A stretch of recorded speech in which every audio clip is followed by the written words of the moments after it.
Hi and welcome to Ignite Founders session, where we will highlight our amazing startups and the solutions that they have that we hopefully can match with large private, corporates and public sector.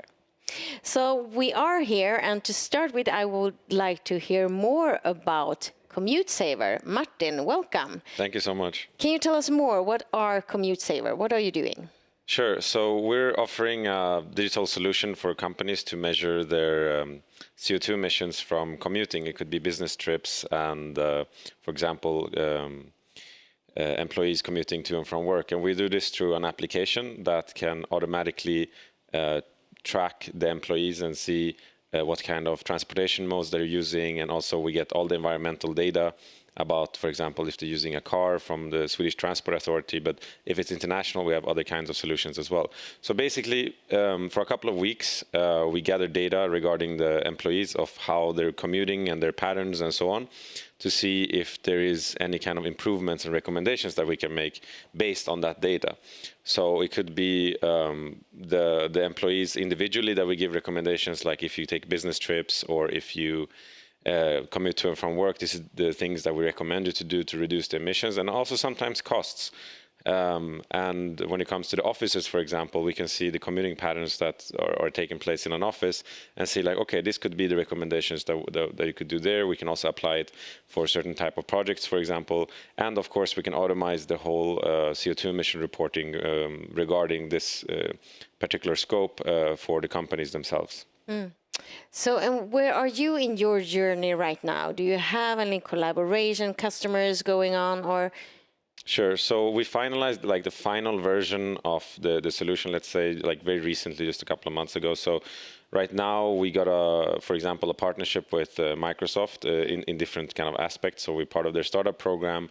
And also we are partnering with them. They have something called Microsoft Cloud for Sustainability.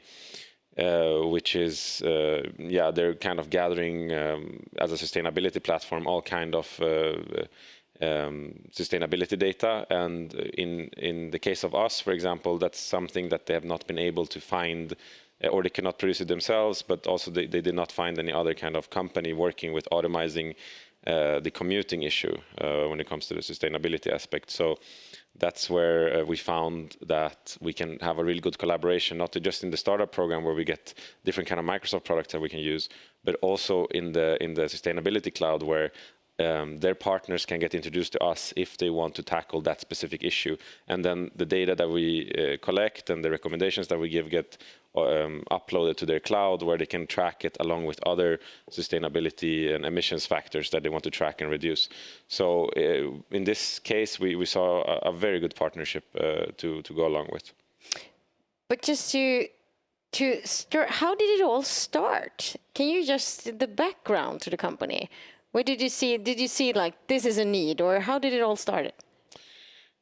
Well, two things. First, of course, we saw that data-driven sustainability is something that's gonna, develop in the future, and this was a particular cause, given that we started kind of in the pandemic, where we saw that, okay, people are starting to commute differently. And we were not sure if this is going to be used like B2B or B2C, but we understood that there's a need of understanding the CO2 emissions from commuting, not just for businesses, but also like as a B2C, just any ordinary person. But we also saw that this data is very interesting to use, for example, smarter cities planning or any other kind of thing that you need to reduce emissions and so on. So we saw first that there's a need for this technology, and then we started seeing that, okay, a B2B approach, at least from the start, is the best way. But also, for a long time, I kind of wanted to start a company myself and a startup and so on. So that was also like an entrepreneurial need, along with the sustainability kind of need and seeing where everything was developing. So that's kind of how it started, and it was difficult to develop technologically, but we kind of managed. Let's say. So how about the team right now? How many are you? So I'm the only founder, but we're like 4 or 5 people. And I mean, to be a small startup and to collaborate with Microsoft or any other, how's that possible? Is it easy? I know that you've been taking a part of Ignite matchmaking. Yes. Can you tell us more about some of the collaboration you have? Sure. So there's a bunch of, well, we got a couple of companies that we got matched with and we're having continuous discussions with, but the process of getting a final sales to a company or a global company, a big company, that has that need, especially if it's like an innovative tool, is a process. And this is something that I think a lot of people should understand. It's a process, not just the technological part, but also the human part of the relationship and demonstrating. And actually, sometimes the matchmaking is not completely obvious, so you have to kind of twist it a little bit, but maybe not too much, so that it falls completely outside of the scope what they're looking for. But somewhere in between, where it's technologically possible for you, given the budget that they have and so on, and what you're trying to achieve together. So it's not an easy process, but that's also why I kind of every time I talk with Ignite representatives, I'm like, you guys are doing really well to kind of match us together, because it's not an easy process. It takes time and it takes commitment. And if you ask me if there's like a part of that global company working specifically with innovative tools or companies, it makes it much easier because they understand the process from us as well. So I'm very happy that Ignite exists, and for us, we're on that journey, let's say, we have been taking many meetings, and then you do a demo and all that stuff, and then it has to be approved by the operational management and the higher management and so on. So it's a process that takes time, but it's great because you also get real feedback from real actors in the market. So I think this is something that most startups should do. So, and you mentioned large corporates. I mean, the public sectors. I know that you have had some collaboration projects going on with some regions in Sweden. Yeah, we had, for example, a project with Region Gotland where it was like a government-funded project. So there were some other actors involved as well.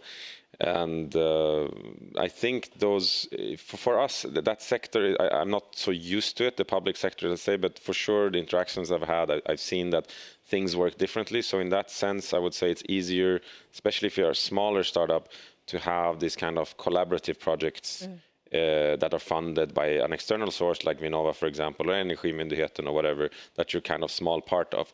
Because that is a bit of another world, it works differently. So I think there you need a bit more experience to kind of completely understand in the public sector how it works. But we've had some small, steps forward, let's say. So that's also something, but it works a bit differently. Yeah, it does, but it's an interesting field that really, I'm thinking, needing your tool, your solution. Exactly, yeah. So what's the next step? Do you see any challenges or anything that you need to like help with, any call to action to take the next step? It would be good to have more partnerships from more global companies, because or large companies. This is mainly that has this issue that we're targeting. But also, of course, if there's public sector that is like more flexible, let's say, so we can understand like what are their needs, what do they want out of the data, and so on. That would be great moving forward. So. It just gives us, a feedback loop, so we can understand and improve and finally offer a product that's innovative and can be adapted by both large companies and the public sector. Exciting. And so I'm thinking you mentioned the entrepreneurship, the startup, and the sustainability as two of your driving forces. So where are you in 5 years in the company? Well, let's see. I hope that, because we've seen a real need in having this data, especially for smarter cities planning and so on. So I hope that in 5 years, this is something that we can offer not just to businesses, but anyone that is wanting to track their CO2 and maybe get rewarded for using the app, because we can gather the data and understand so many different patterns in urban mobility and so on by it. So that would be definitely, let's say, a goal that we could have in 5 years' time, let's say. And I know that you have some exciting meetings going on Sweden Innovation Days and upcoming. So hopefully I'm sending you the best good luck on those meetings. And I wish to see you in a lot more collaboration during the next upcoming years. Thank you so much for being a part of Ignite's Founders Session. Thank you so much for having me. Thank you.